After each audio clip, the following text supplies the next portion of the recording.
The lioness was in pain, and the male lion's nervous pacing filled the morning air with tension. Across the wide green plains dotted with acacia trees, the whole savanna seemed to stop and watch. The lioness lay between sunlight and shade, her body shaking with effort. Hours had passed since her labor began, and her strength was almost gone.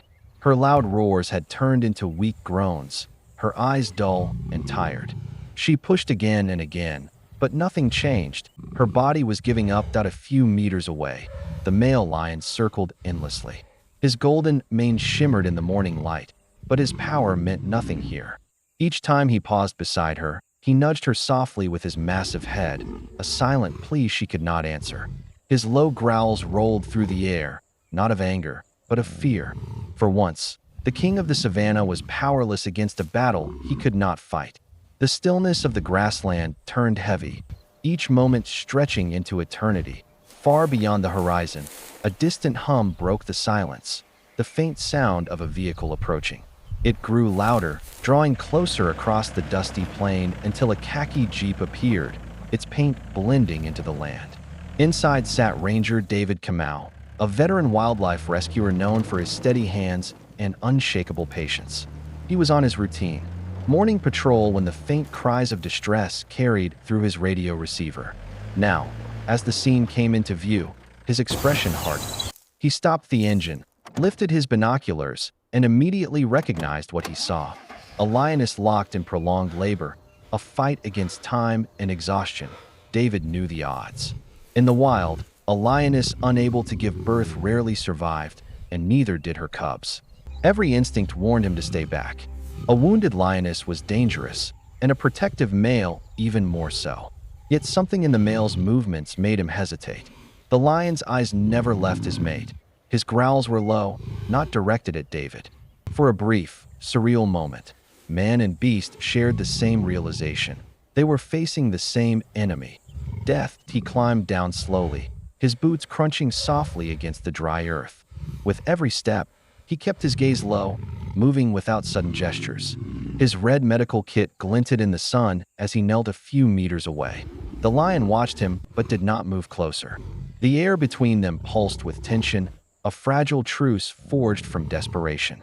David took aim with his tranquilizer rifle. The dart hissed quietly through the air, embedding itself in the lioness's flank. She flinched, her body tensing before sinking into calm. The male lion let out a guttural growl, but did not attack. He stood frozen, his massive chest rising and falling as if struggling to understand what had just happened. David counted his blessings, then rushed forward, checking the lioness's vitals, her breathing shallow but stable. He quickly injected a stabilizer to protect the cubs, his fingers working with practiced precision. Within minutes, the veterinary response team arrived in a specialized truck fitted with a mechanical lift. The real challenge had just begun. How would the male lion react when they tried to move his mate? The team moved cautiously, securing the lioness onto a stretcher and lifting her onto the vehicle's flatbed. The male lion stood like a living statue, his tail flicking, his eyes following every motion. Once the truck began to roll forward, he let out a deep growl, then started walking. He followed at first at a distance, then closer. He trotted behind the moving truck, not as a hunter but as a guardian. The team inside watched through the rear window, stunned. It was as if the king of the savannah had chosen to escort the ones who carried his queen. David felt a lump rise in his throat as the lion continued for miles, dust swirling around his paws, the horizon glowing gold with midday sun. When they finally reached the gates of the Serengeti Wildlife Veterinary Center, the lion stopped. He stood at the fence line, his gaze locked on the building as the truck disappeared inside. His roar echoed once, not of fury, but of anguish and faith. Then he lay down under a lone acacia, his eyes fixed in unwavering vigil. Inside, the lioness was immediately taken into the operating room. A skilled team of veterinarians led by Dr. Aisha Noor prepared for an emergency cesarean.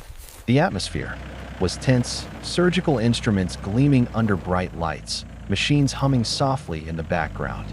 David stood by the observation window, watching in silence.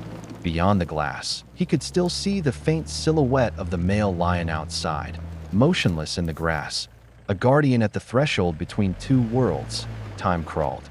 Sweat beaded across foreheads. Gloved hands moved quickly but carefully. The lioness's heartbeat faltered once, then steadied under the anesthetic. Every second mattered.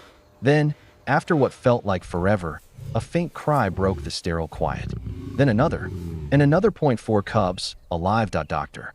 Aisha exhaled a breath of relief, tears glimmering in her eyes. The team smiled, their fatigue dissolving into triumph. David pressed his palms against the glass, whispering, "You did it, girl." Outside, as if sensing the shift, the male lion lifted his head. A low rumble rose from his throat, deep, soft, and uncharacteristically gentle. It wasn't a roar. It was something far more human, a sigh of relief. Hours later, the lioness awoke from anesthesia, her body weak but stable. The 4 tiny cubs nuzzled close, mewing softly as she began to lick them clean. It was a sight no one could forget. Meanwhile, outside, the male lion remained exactly where he'd been. Morning after morning, he returned to that same spot. He never approached the gates, never threatened anyone. He simply waited, an unyielding symbol of devotion. The veterinary staff grew used to his presence. Sometimes they left a carcass near the fence.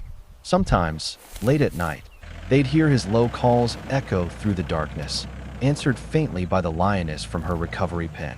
A bond neither walls nor species could break. After nearly a month, the day finally came. The lioness was strong again, her cubs curious and playful. The truck was loaded one last time. David oversaw the release personally, his heart pounding with anticipation. The sun was bright, the wind carrying the scent of the wild. When the truck doors opened, the lioness stepped out slowly, her muscles stretching, her golden eyes scanning the familiar landscape. Behind her came 4 small cubs, their steps unsteady but eager. And then, from the far side of the plain, movement. The male lion emerged from the grass, head high, mane glinting in the light.